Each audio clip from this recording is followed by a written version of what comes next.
La profecía bíblica es vital para nuestra identidad y para nuestra misión. Cuando estudiamos la Biblia con el método historicista, entendemos que la profecía bíblica tiene un cumplimiento a través de el periodo de la historia de este mundo.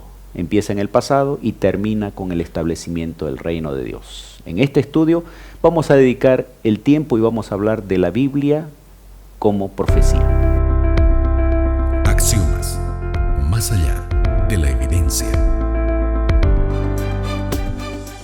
Queridos amigos, bienvenidos una vez más a este estudio de las Sagradas Escrituras, basado ahora en el libro, en las lecciones de la Escuela Sabática. Nuestro tema de este trimestre es cómo interpretar la Biblia. El tema de hoy es la Biblia y la profecía. Para esto tengo dos invitados especiales.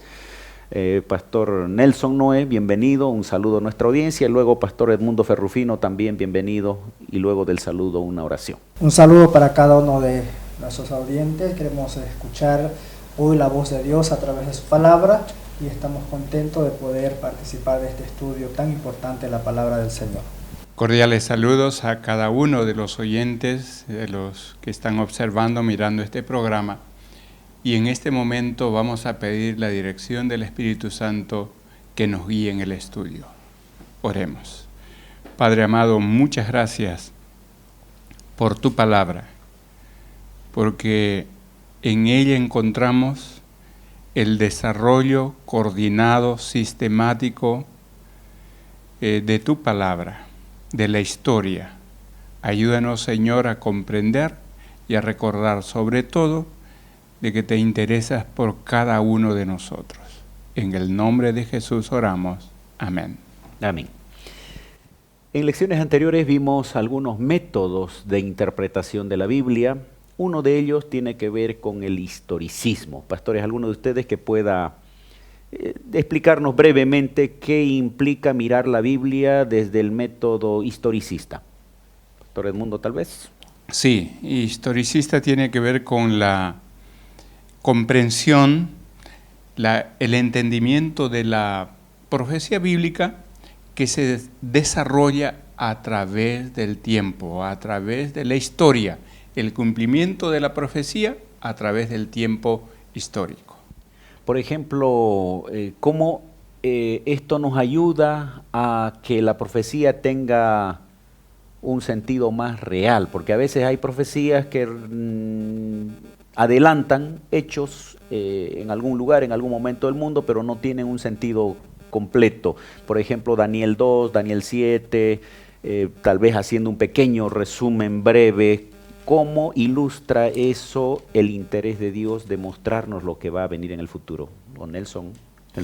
Yo creo que la historia nos ayuda a entender desde dos perspectivas, ¿no? Normalmente manejamos una historia general, que es lo que conocemos normalmente y estudiamos en los colegios, en las universidades, pero la Biblia, aparte de poder presentarnos la historia general, también nos presenta el plan de salvación dentro de la historia, ¿no? Cómo es que Dios ha provisto diferentes eventos, reinos, situaciones, para poder ilustrarnos también que su propósito es poder salvarnos, ¿no? Entonces el método historicista precisamente presenta esos eventos que tienen que ver con nuestra salvación. Daniel 2, Daniel 7, Daniel 8, hablan de elementos paralelos. Sí. ¿Cómo eso nos puede ayudar a nosotros a ver a un Dios interesado, inclusive en cada etapa de la historia? Porque en uno de los capítulos ya había pasado el primer periodo y Dios no es que se actualiza, Dios siempre está presente en cada momento de la historia, pero le está diciendo: yo estoy siguiendo cada parte del desarrollo histórico, de modo que a partir del capítulo 8, por ejemplo, ya se presenta después del Segundo Imperio Mundial. Capítulo 2 de Daniel y capítulo 7 y 8 también, como fue mencionado, están mencionados con diferentes aspectos, diferentes figuras. Por ejemplo, Daniel capítulo 2 habla de una imagen que el rey soñó y que Daniel, por intervención divina, le interpreta, la figura de una imagen, de un cuerpo, de un ser que tenía las partes de un cuerpo y que todas esas partes representaban a diferentes reinos, pero que están interconectadas entre sí. Es decir, es el desarrollo de la historia predicha por Dios, mencionada por Dios y que se desarrolla a través del tiempo. Daniel capítulo 7, allí Daniel tiene un sueño y habla de 4 bestias que representan también a esas imágenes, a esos reinos de Daniel capítulo 2. Y así Daniel capítulo 8 enfatiza que ya había pasado, por ejemplo, el reino de Babilonia y menciona otros reinos, los siguientes reinos que continuarían a este reino y que llegarían, cada uno de ellos terminaría con una intervención sobrenatural. Bien, cuando entramos en el área profética vamos a encontrarnos con símbolos, vamos a encontrarnos, en algunos casos sí, son elementos claros, hasta la misma profecía bíblica da la propia interpretación, pero también hay elementos que tienen que ser interpretados a través de principios. Hay un elemento interesante cuando se habla de días en la profecía bíblica. Sí. Hay un principio día por año. ¿Cuál es el fundamento para interpretar un día profético como un año literal? Por ejemplo, es interesante porque algunos quieren aplicar este principio de día por año, es decir, que un día mencionado en la profecía equivale a un año literal. Algunos quieren aplicar a toda profecía aquello, pero eso no tiene un sentido porque no encuentra validez, no encuentra sentido si no se aplica ese principio a las profecías apocalípticas. Es decir, o una descripción, digamos, histórica. Por ejemplo, si aplicamos a la creación, ahí se va a transformar en una semana no de 7 días, sino de 7 años. Sí, es decir, pero eso no tiene sentido, hablando mismo de la creación, porque una planta, por ejemplo, sin la luz del sol no podría vivir. Que fue creada el 4.º día, sí, la planta el 3.er día. Sí, entonces, ese principio de día por año tiene que ver con la aplicación de las profecías que tienen que ver con el tiempo final y que se describen básicamente en los libros de Daniel y Apocalipsis. Y los pasajes básicos están en Números 14:34, que dice: según el número de los días de ustedes conocieron la tierra, 40 días por cada día llevarán su culpa. Ahí es la aplicación, ¿no? 40 días van a estar 40 años. Correcto. Y esa es una descripción del tiempo que ellos pasaron en el desierto, ¿no? Desde que salieron de Egipto hasta que Dios los introdujo en la tierra prometida. Y el otro pasaje está en Ezequiel, capítulo 4, versículo 6. No sé si Pastor Noé tiene este pasaje, Ezequiel 4:6. Sí, el texto bíblico dice así: cumplido esto acontecerá por segunda vez, ahora sobre tu lado derecho, y llevarás la maldad de la casa de Judá 40 días, día por año te lo he dado. Entonces está el principio de que el mismo, en este caso, Dios le dice al profeta, y él lo registra, lo hemos leído, que es 40 años, no son 40 días. El ejemplo que está dando como un periodo de un año o de un día puede interpretarse para un año. Y tal vez haciendo un pequeño resumen ahí, porque ya se nos va avanzando el tiempo, podemos mencionar que la naturaleza misma simbólica significa que los días que aparecen ahí no pueden ser literales. Si todo es simbólico, no puede ser literal. El otro aspecto tiene que ver con que normalmente estos acontecimientos narrados ahí mencionan largos periodos de años. Si nosotros aplicáramos día literal, ahí vamos a encontrarnos con situaciones que no van en incongruencias, ¿no? Y las expresiones también usadas allí sugieren un concepto día por año para la profecía bíblica. Tenemos varios temas más. Enseguida, Nelson, vamos a participar viendo especialmente lo que tiene que ver con un elemento que es presentado en el libro de Daniel, el cuerno pequeño, la identificación. Vamos a una breve pausa. Ya retornamos con Axiomas.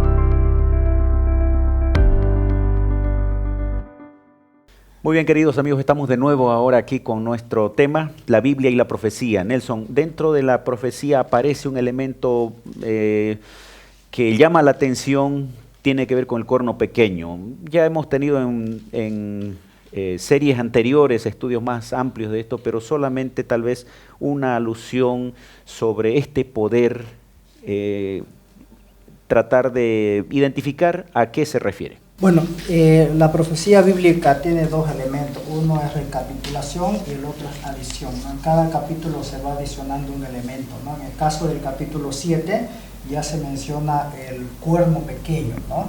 Entonces, haciendo uso de la simbología, tiene que ver también con un reino, ¿no? Un reino que sale dentro de los símbolos que presenta la profecía de Apocalipsis 7, ¿no? Dentro de las bestias que aparecen allí, aparece un cuerno pequeño que tiene características interesantes. Primero, el versículo 25 dice que hablará palabras contra el Altísimo, a los santos del Altísimo quebrantará y pensará en cambiar los tiempos y la ley. Entonces, básicamente es un poder contrario a las fuerzas de Dios, ¿no? Al poder de Dios. Un poder con características diferentes a los reinos anteriores, su aspecto es diferente también, su naturaleza es diferente, no vamos a tener tal vez el tiempo de analizar cada detalle, pero capítulo 7, capítulo 8 de Daniel nos va a describir aquello, principalmente con un énfasis religioso y históricamente inclusive los reformadores identificaron rápidamente esto con el poder papal y creemos que ese es el enfoque que le da la profecía bíblica.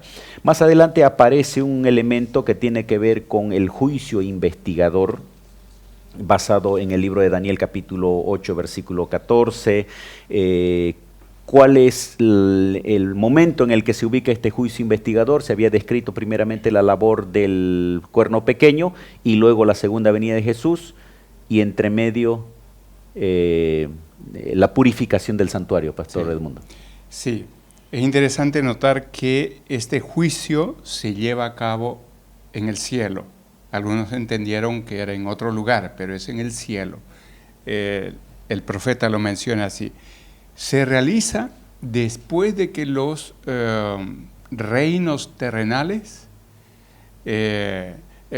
los imperios, diferentes imperios, el último, el imperio romano, cayó, se realiza después de aquello y después del surgimiento del cuerno pequeño también.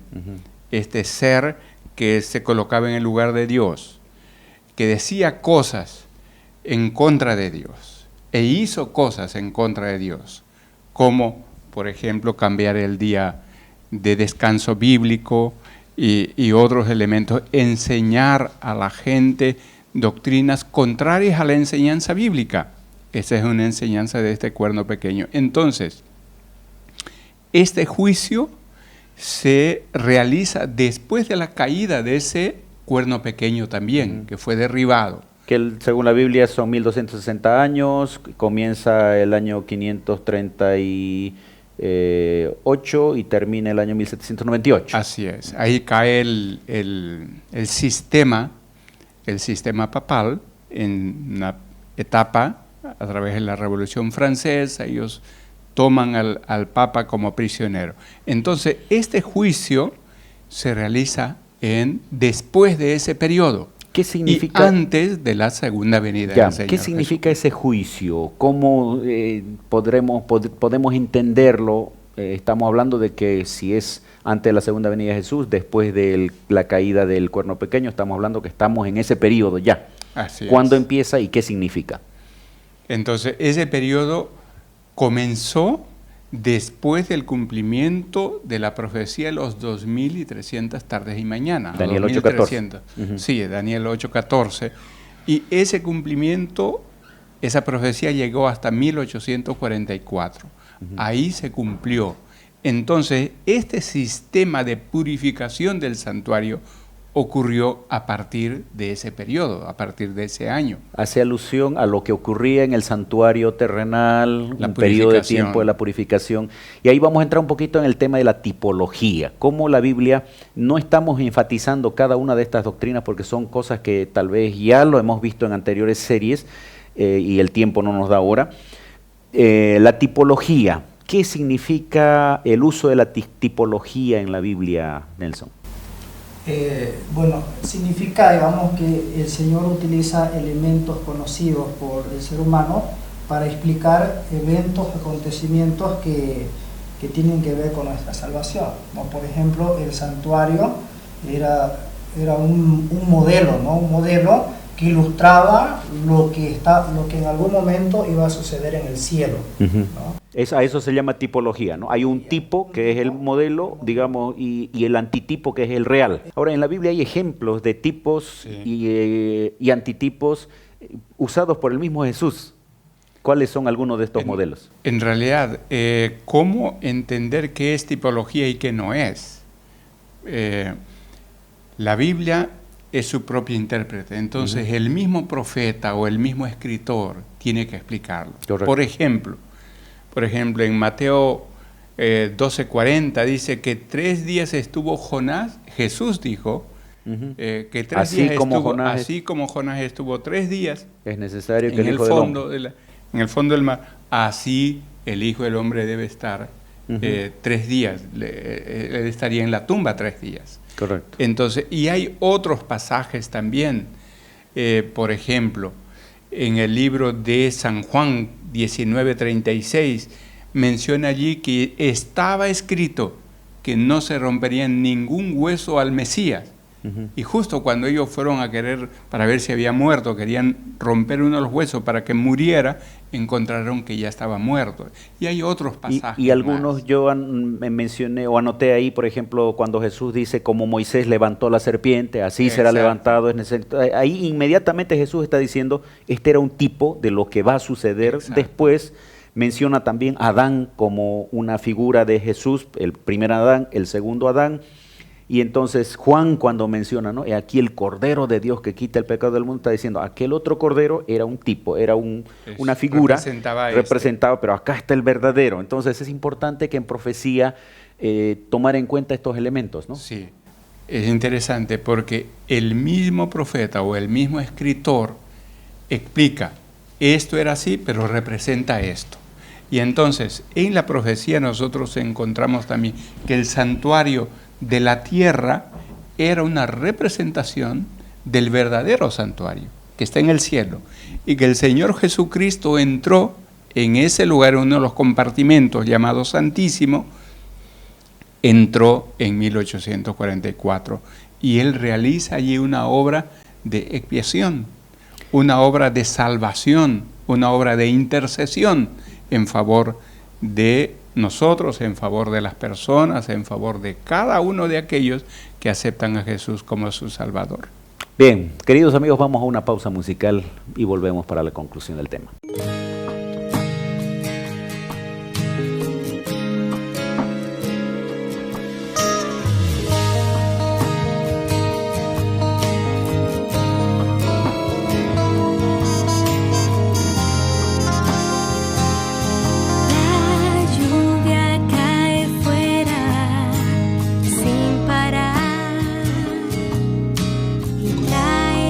Emociones de dolor.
Ya retornamos con Axiomas.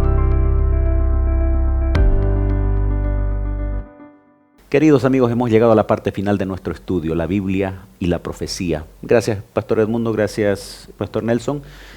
Conclusiones, por favor. Bueno, en conclusión podemos decir de que la historia nos ha mostrado a lo largo del tiempo que el Señor está al control, ¿no? Y que todos los acontecimientos que han pasado desde Babilonia hasta la caída de Roma nos llevan a un próximo evento, ¿no?, tan importante dentro de la historia como es la segunda venida de Jesús. Y el Señor está haciendo todo para poder entregar la salvación a cada uno de nosotros. El Señor no está ausente del desarrollo de los acontecimientos de la humanidad. Él ha predicho, y lo que dijo se cumplió en el pasado. Eso debe darnos seguridad, que lo que viene para adelante, si Él lo ha dicho, y en las profecías de Daniel y Apocalipsis está que Él lo dijo, debe darnos seguridad de que Él está al lado de las personas que confían en Él. No importa las circunstancias, Él está al lado de las personas porque quiere nuestra salvación. Quiero concluir leyendo 2 de Pedro capítulo 1 versículo 19. Dice, tenemos también la palabra profética más segura, a la cual hacéis bien en estar atentos, como a una antorcha que alumbra en lugar oscuro hasta que el día esclarezca y el lucero de la mañana salga en vuestros corazones. Querido amigo, querida amiga, puedes confiar en la palabra del Señor, puedes confiar en la Biblia como un libro profético, porque es la voz de Dios y Él quiere que conozcamos también lo que Él tiene planeado para nosotros.